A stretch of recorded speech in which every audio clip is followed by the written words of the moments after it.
This is the Protestant Libertarian Podcast, a project of the Libertarian Christian Institute and part of the Christians for Liberty Network. I really hope that you guys enjoy today's show.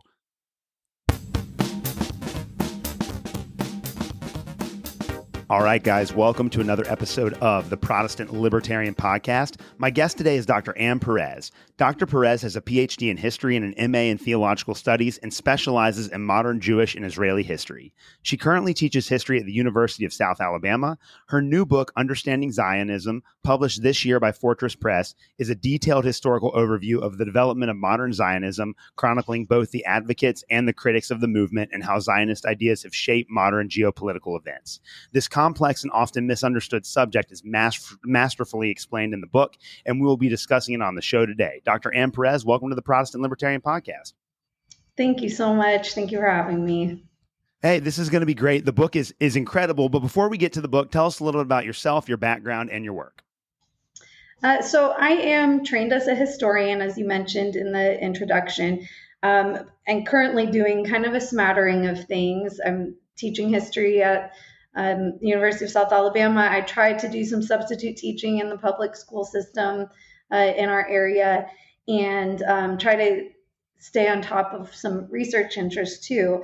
But in general, my trajectory started really as a religious studies major in college, and I took a course on modern Jewish history. And one of the things that struck me in that course was how unique Jewish history was. I had, growing up, very active in my church.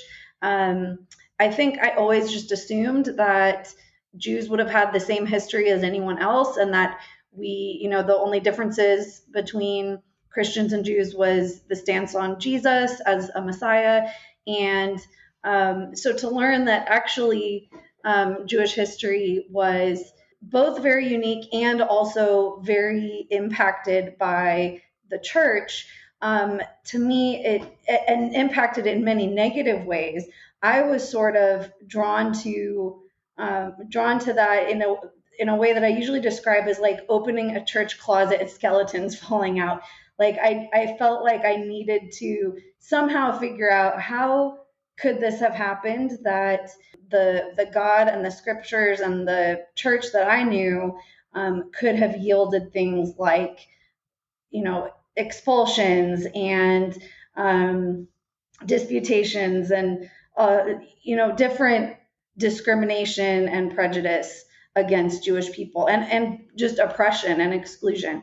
So that was kind of my initial draw, like in terms of how could we have had this separate history. But then once I was in that, I discovered how interesting Jewish history was in its own right. I just became very interested in modern Jewish history itself, and then the rise of Zionism. And through different, I ended up getting a master's in theological studies and spending some time teaching in Lebanon. And I kind of was sensing that I wanted my professional vocation to have something to do with, definitely something to do with history, but history as a way of building up the church, doing history in some way as a form of ministry, to try to get a better sense of who we are, where we've come from, what kind of impact we've had or could have. And so eventually I decided to get the PhD in history, and in that still wanted to grapple with the issue of Zionism and all the intersections between religion and nationalism in that. And so my dissertation research was on how the Zionist movement dealt with conversion, both into and out of Judaism, from the beginning of the movement, so in the late 19th century, up through the early 1960s was the time period of my research focus. And that was, from the beginning through about a dozen or so years after the establishment of Israel. And so that was kind of the lens that I used to look at, when religion changes, what does that do to the identity, the discourse, the policies of the Zionist movement? And so I was, essentially steeped in Zionist history for the duration of my PhD. And when I finished that, the normal trajectory for a historian is you go on, you get an academic job and publish a monograph of your research, and that's your first book. But just because of where life was, that's not where I was going. And so I decided I wanted my first book to be something actually that would be usable and a more general access book that people could use to learn more about the subject and enter into the subject, because I know from how much I had to explore it close hand, how complicated it can be. So Yeah, well, I got to tell you that the book really does a great job of outlining all of those complicated issues. It's like I was saying to you before the show, this is an issue that only within the last year and a half I've really started to look into. I know that there's always been conflicts in the Middle East, and it's so complicated and there's so many factors involved that it's hard to work your way through the maze. And I think that Understanding Zionism does a great job of doing that. You open your book with a series of very important definitions. And I think the one that we might want to define up front is the word Zionism itself, because it seems like in the media, Zionism can be used in a lot of different ways. So how do you define the term Zionism in the book? So I give the most basic, kind of lowest common denominator definition of Zionism as a belief that the Jews are a nation and that they should have some kind of national and political autonomy. That is sort of the earliest definition of the term, and it's the most broad. Pretty soon after the Zionist movement starts in the late 19th century, it comes to be defined specifically as a belief that the Jewish people should have a state, and the kind of consensus view was that that state should be in the land of Israel. So that's kind of there's sort of like the most barest bones version of Zionism, that the Jewish people as a nation should have some form of national and political autonomy. And then there's the sort of more common vernacular view of that political autonomy should be a state, and that state should be located in the land of Israel. And so I think that's probably the most common kind of man on the street definition of Zionism, if that makes sense. No, that I think that's a really good, straightforward definition of that. Very good. And that does help cut through a lot of the complexity here. The other issue that you have to address early on in your book is the complexity of Jewish identity. So a lot of us, when we go to school, we're taught, there are Jews, there are Christians, there are Muslims, and they're all basically the same. But like those of us that are Christians understand that like there are a million different ways that you can be a Christian, and the same is true of Jewish identity as well. So walk us through some of the complexities of Jewish identity. Okay, well, so the complexities, and I discuss this in the opening of the book. The complexities come from the fact that Judaism itself has its own definition or definitions of who is a Jew. And then historically, Jews have been in Jewish communities they've had different historical and political and cultural constraints or borders. And so there's both historical definitions of who is a Jew and then religious definitions of who is a Jew. Historically, I guess religiously speaking first, according to Orthodox Judaism and according to the Talmud, part of the Jewish scriptures, a Jew is anyone born to a Jewish mother or anyone who has converted to Judaism according to certain procedures. And so that person who's born to a Jewish mother who has converted will always be Jewish. You can't, according to that teaching or tenet, somebody can't decide, so actually I'm not Jewish. The phrase from the Talmud is a Jew, even though he sins, is still a Jew. And so that religious definition is there. And as different streams of Judaism have developed, some denominations of Judaism have taken a broader approach to that. They've had different policies surrounding conversion. They have said that a Jew is anyone born to a Jewish mother or father, and there's not as many. There's different understandings of how to go about becoming Jewish, but those are the religious definitions of Jewishness. And then historically speaking, this community of Jews has had different laws, different language, vernacular languages, and different historical circumstances. And in that process, those historical circumstances have shaped different cultural traditions and communities. And so in that sense, a Jew is anyone who has, can be anybody who has some kind of connection or influence to those cultures.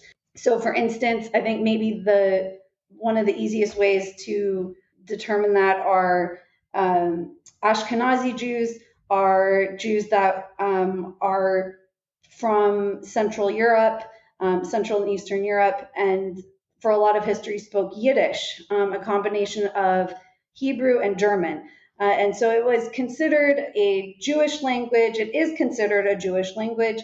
And so that is the development of that language, for instance, is one thing. It's not, determined by Judaism, but it is a Jewish, it's a Jewish cultural development.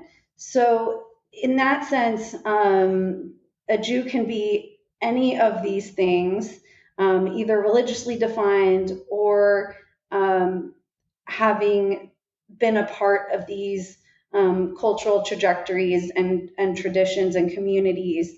It's not, simply a religious identity. For some people, it is very much, that is what it means to be Jewish, is practicing Judaism. But for many others, practicing Judaism it doesn't really factor into their own Jewish identity.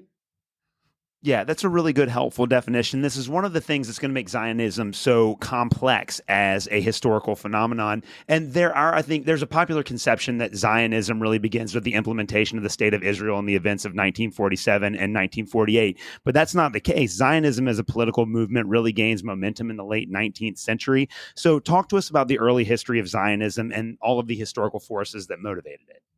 There were a lot of historical forces motivating the rise of Zionism. The biggest would be the rise of nationalism in general as a political and cultural ideology.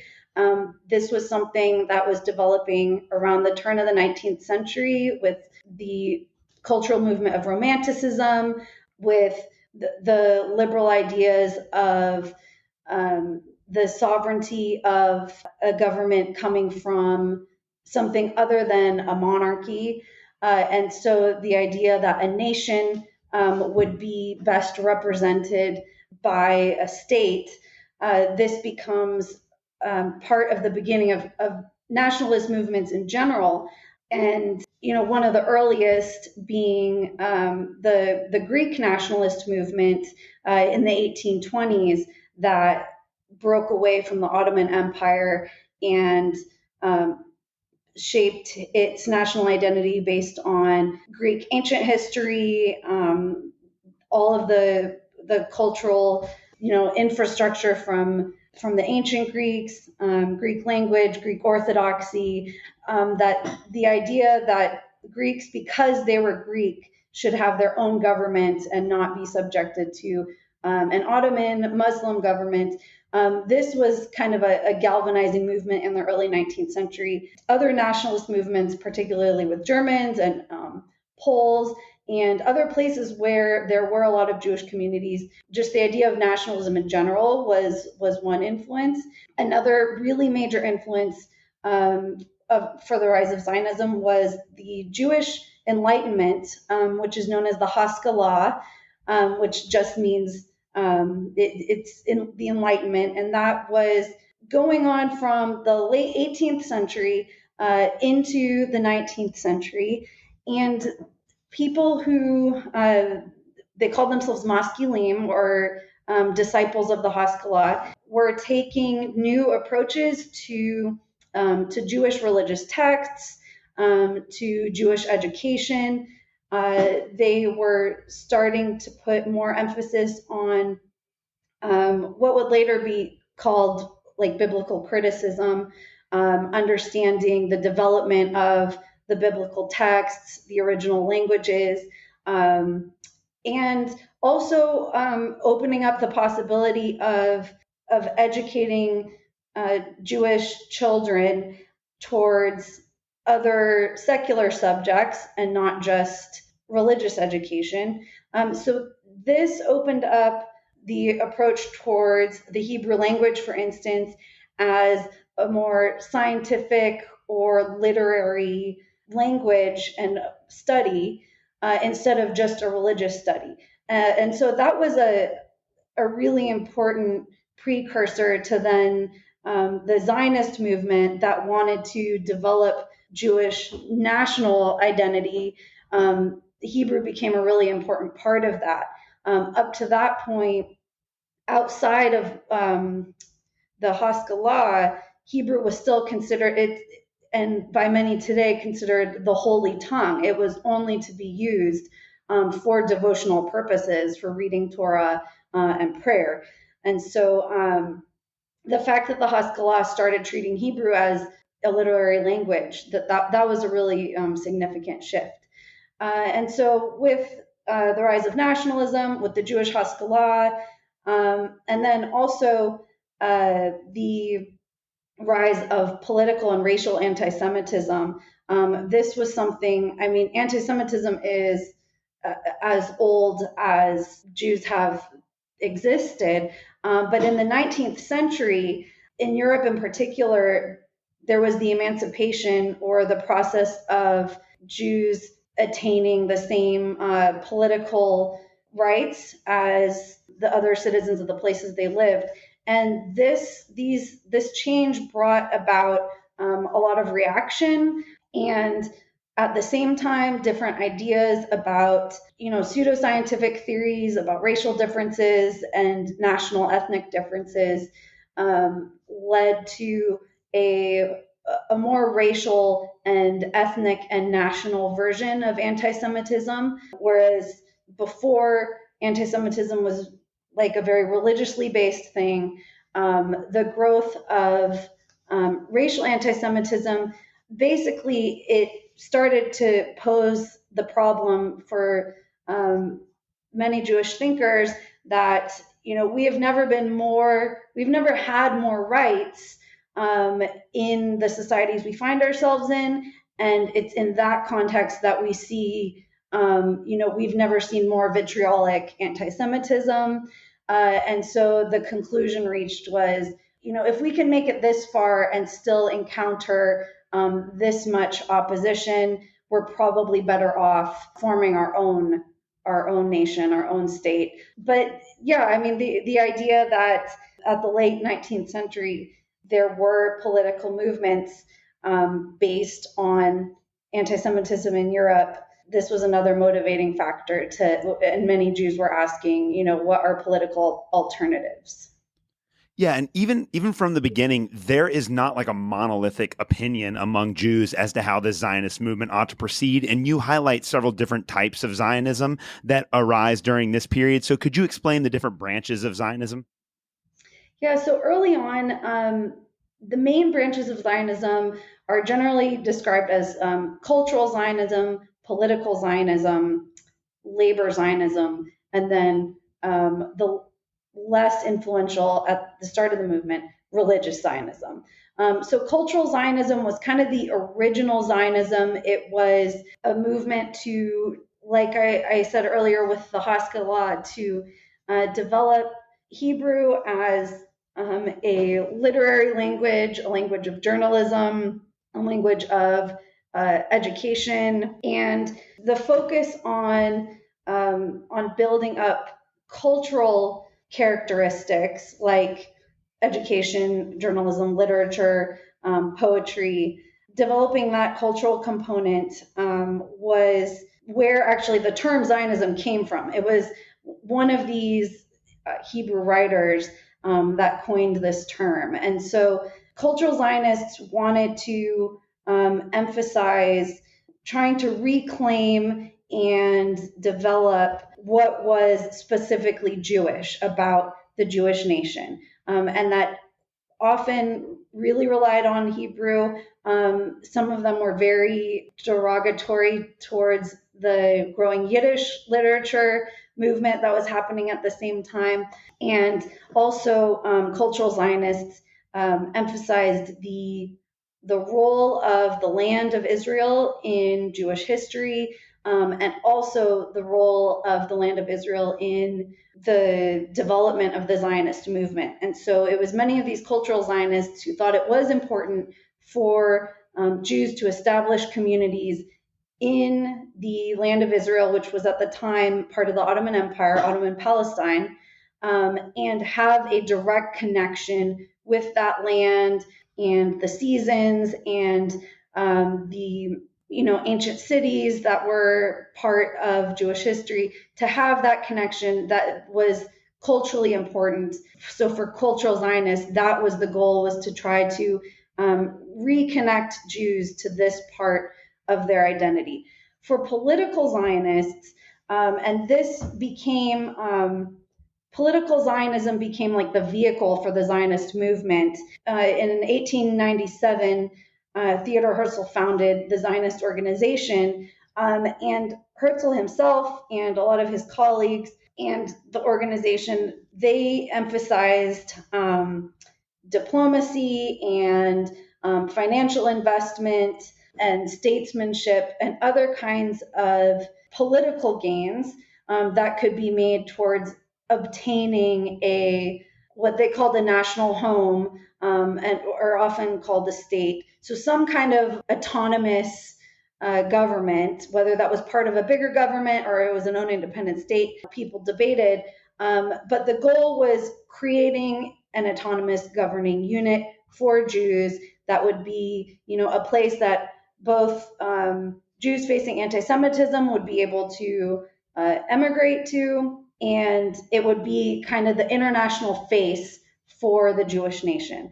So for political Zionists, the cultural aspects were generally not as important. Sometimes they were considered maybe a liability for the movement, that they wanted to present the Zionist organization as, as the term went, a nation like all other nations. So there were a lot of clashes among these early Zionists, because a lot of the earliest Zionists were cultural Zionists that viewed the establishment of political Zionism as kind of selling out, of putting these political benchmarks ahead of cultivating national identity. And Herzl famously, speculated that the Jewish state would probably speak German.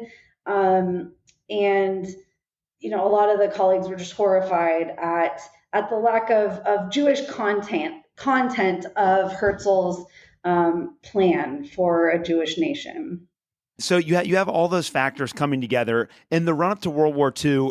There are a lot of people within the Zionist movement that are pushing to make Israel a distinct nation. What do the Arab nations and the Palestinians in particular think about Zionism at this time?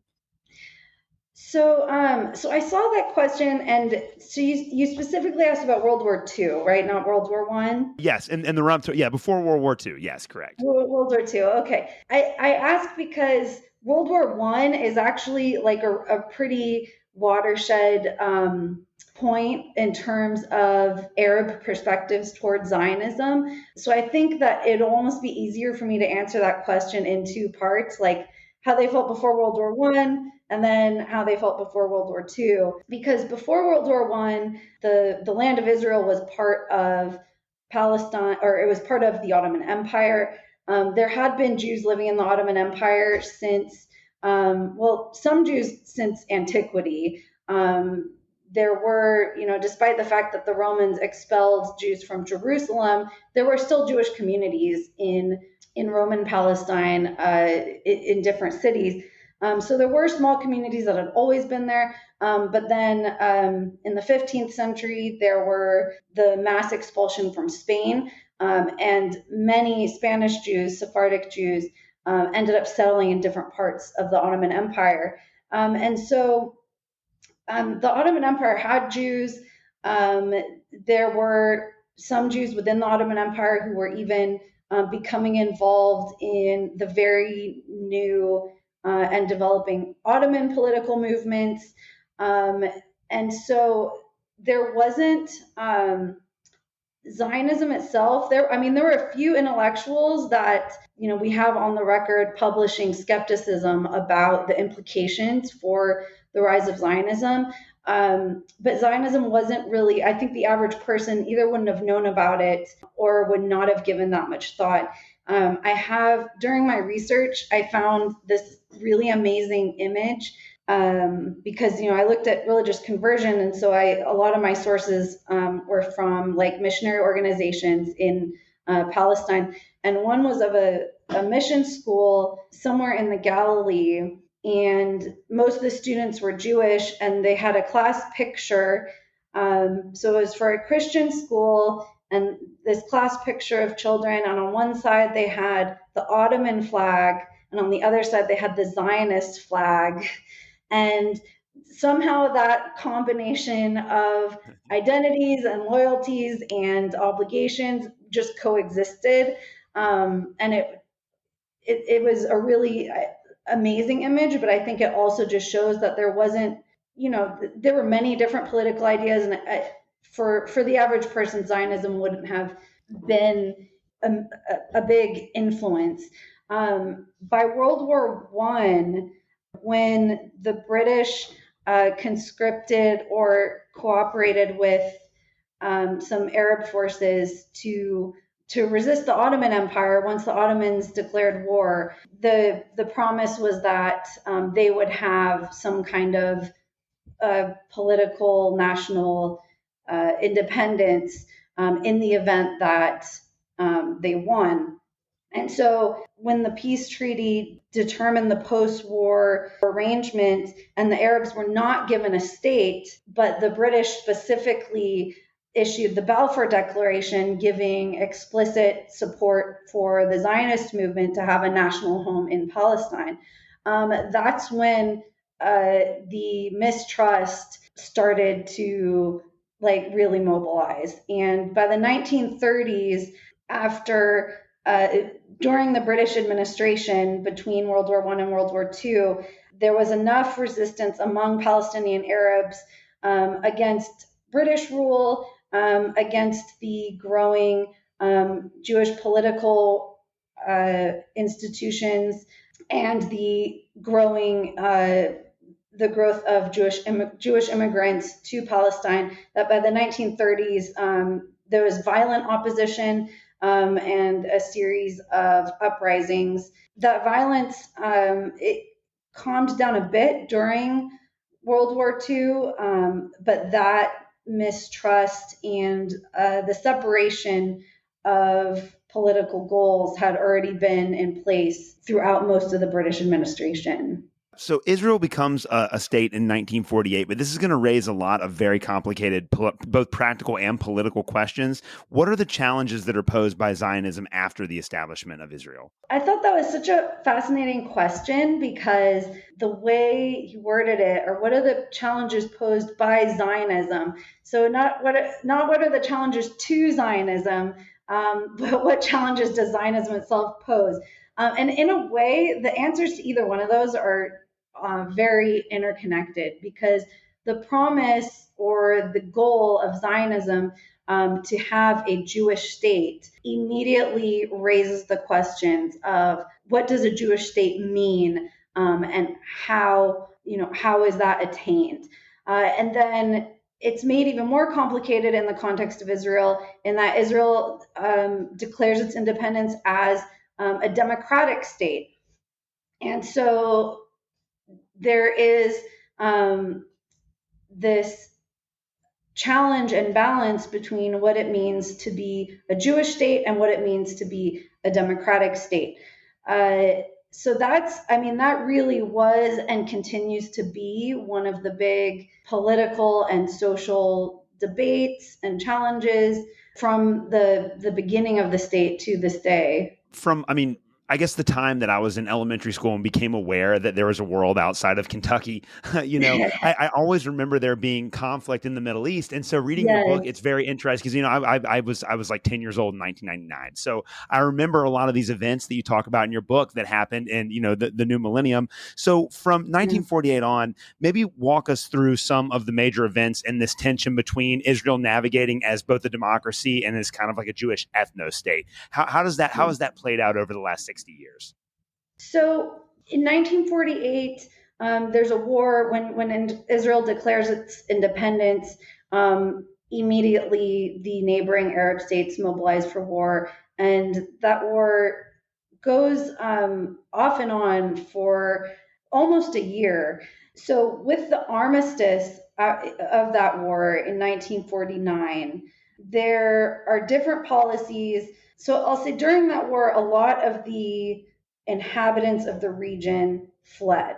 A lot of the Palestinians living in the area left. They left to, there's a massive historiography about this. And so anything I say is going to feel like painfully oversimplified. Yeah. But, most people left to avoid the combat. So a lot of those Palestinians, vacated while war was happening. And then once Israel was established and the armistice was signed, there were laws put in place in Israel that would not allow most of those people who had left during the war or before the war to return. And so that was already kind of a potential challenge to the democratic nature of the state, that former residents were not able to come back. And there were also some who were called internally displaced. They went to another part of Palestine. And then, even though they were still in what became the state of Israel, and so they became Israeli citizens, they couldn't go back to whatever village or town they lived in before the war. And so that was one challenge. And the Palestinians who did become citizens of Israel, most of them were put under a military administration. And so having dual administration for some group of citizens, and then the quote main group of citizens, that there were some constituencies in Israel that saw this as a challenge to the state's democratic nature. So there's that challenge on the ethnic side of what does it mean to be a Jewish state and a democratic state, and what does that mean for the non-Jews within that state.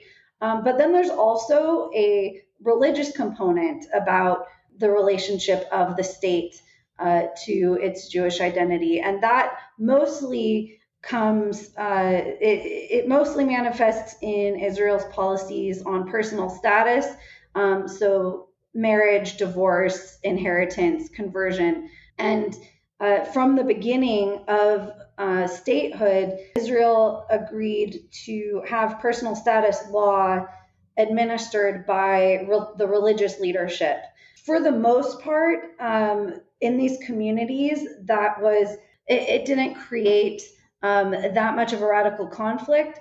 But when there was a conflict, it became very evident that having a religious administration within a democratic state can raise some problems. And so at the beginning of the state, that mostly centered on the issue of personal status, but things have changed since then. And some of the biggest shifts in Israeli history, and you asked about kind of the main stages of Israeli history. So if 48, the 40s and 50s was the creation of the state.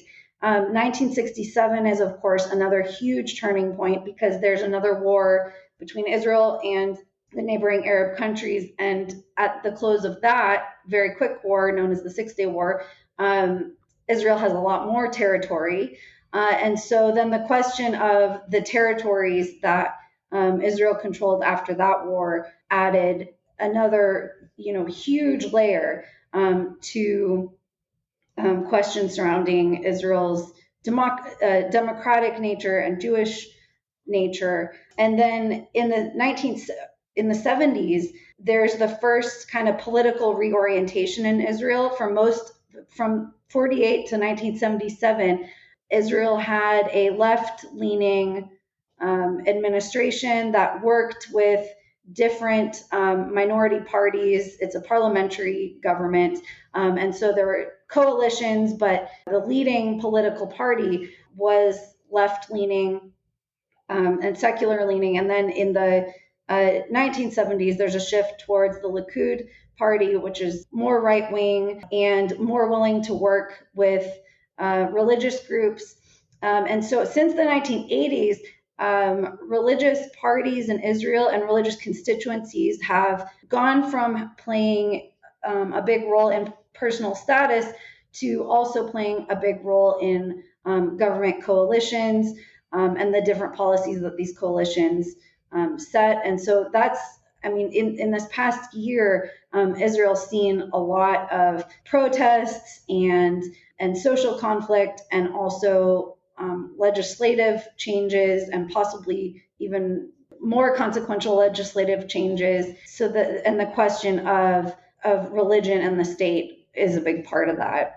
It's really interesting that there are so many American Christians that are supportive of the Zionist movement. And I've always been aware that there's been like a certain strain of dispensational eschatology that requires Israel to become a nation state again in order for the Messiah to return. So I understand why those people would support Zionism. But in your book, you talk about how there are many Christians that support Zionism for reasons outside of eschatology. So walk us through the reasons why there are Christians in the United States today that are very supportive of Zionism. There are a lot of reasons. And you mentioned the eschatological part of that, but there's sort of four main categories that I've identified and I talk about in the book, which are the dispensationalists, who are, as you said, more oriented towards eschatology. But then there's also been a lot of support for the state of Israel in particular as an expression of the fulfillment of biblical promises. And so in that sense, I think that there's a lot of Christians that view the creation of Israel in 48 as a fulfillment of many of these prophecies that we read in Scripture.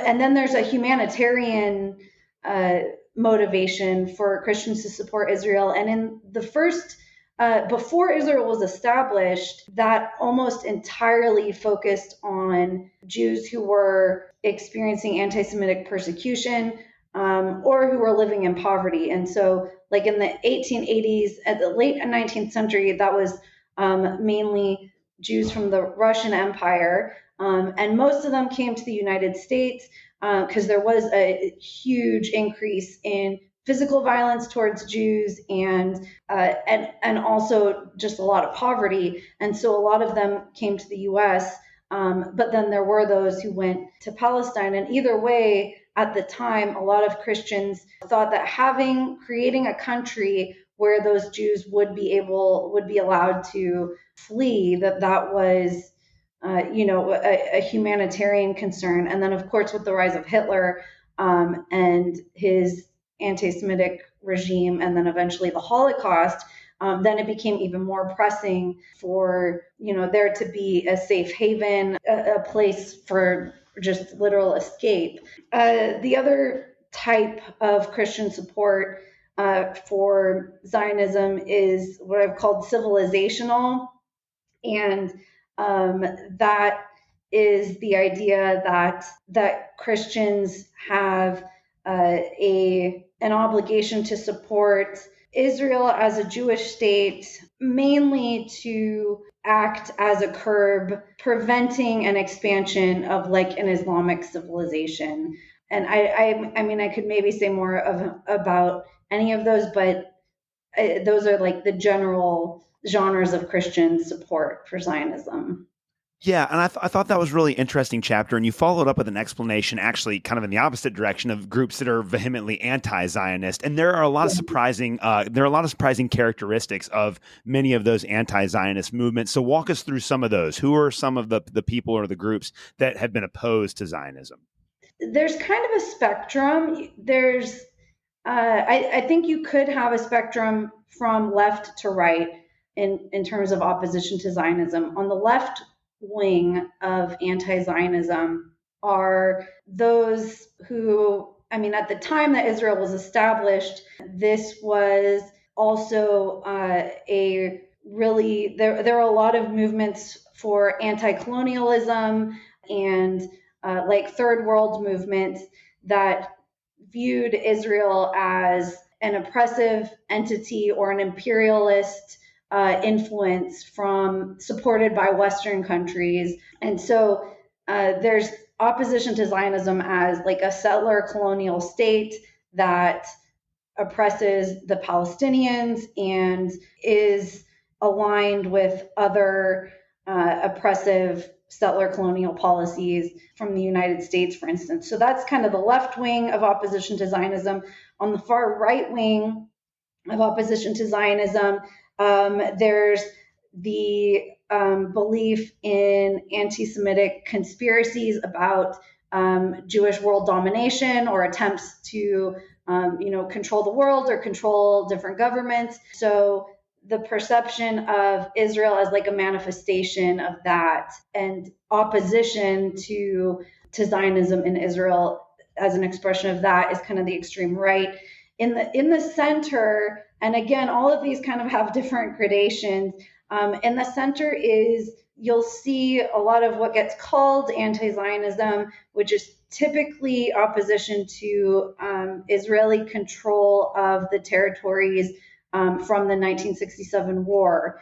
And so some people who oppose holding those territories would be opposed to the idea of a Jewish nation state altogether. Some are still supportive of the idea of a Jewish nation state, but just within the pre-67 borders. That would kind of be in the center part of this spectrum.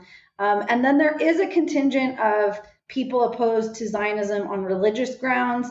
A lot of religious Jews at the beginning of the Zionist movement really opposed the movement and even threatened to excommunicate sympathizers with Zionism because it was considered heretical that only the Messiah should be, reconstituting the Jewish people as a nation in the land of Israel. And so any attempt to do that, it would be either like heretical or just futile. And so there is still small groups of like ultra-Orthodox Jewish anti-Zionists, but they're kind of not on that same spectrum that I mentioned from, left wing to right wing. And yeah, I mean, there's different groups within all of those. I don't know if you had like specific questions about any of them, but that might be like the most basic way I could explain it. Yeah, I think that was a really good summary. And to me, it's so complicated because it's kind of like Pandora's box. We can't go back to a world before 1948. And so there's no way that you can erase the last 60 years of history in the Middle East. And there have been many different propositions that have been made to try to solve the tensions between the Jews and the Palestinians. I guess the two most popular are the two-state solution, where there's a Jewish state and a Palestinian state, and then also kind of like the binational state, which I guess would compromise the Jewish integrity of Israel, but that would lean more towards the democratic side of that statehood. What would a binational state look like, and what are some realistic objectives that would lead to peace between the Israelis and the Palestinians? How do you think we resolve or settle this problem in with regards to Israel? So that is like truly the $1 million question. Um, and I do have to say, I mean, it's strange because I've, done a whole dissertation about Zionist history and written this whole book summarizing the history of Zionism, the different perspectives. But I personally, I'm not a Jew, I'm not a Palestinian. And in a lot of ways, I I kind of like bristle against trying to answer that question because I feel like I don't have the same stake, or I don't know, just challenges. Like I almost don't feel like I have the right to try to answer that question. But with that said, I think, like, objectively speaking, some kind of binational state would definitely require, and really actually any form of statehood moving forward is going to need like a constitution. And that's something I talk a lot about in the book because when Israel was established, the Declaration of Independence stated that a constitution would be written by the end of the year. And then within 2 years, the administration decided, we need to put a pause on this because if we officially enshrine either the role of religion in our state, or if we officially exclude the role of religion in our state, then that is going to have a very destabilizing effect. And so to this day, there's not a constitution. There are what are called basic laws in Israel, which kind of carry constitutional weight. And in theory, they form the bones of the future constitution. But there have been Israelis throughout Israeli history, and even more recently emphasizing, and I talk about some of the different proposals for constitutions or movements that are trying to emphasize creating a constitution.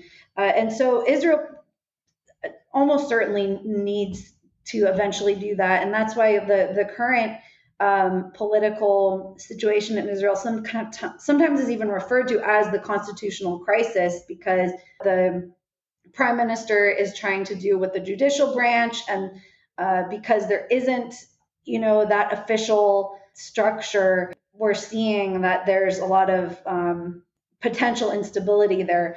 So in any case, a constitution is probably going to be necessary no matter what. But in the event of a binational state, a constitution that's very hard to change is probably going to be a really important part of that, because the big fear is, declaring all the land from the Jordan River to the Mediterranean Sea just one, like, potentially happy country, and moving from there. The fear is that everybody will still operate as a citizen of that country from their national perspective.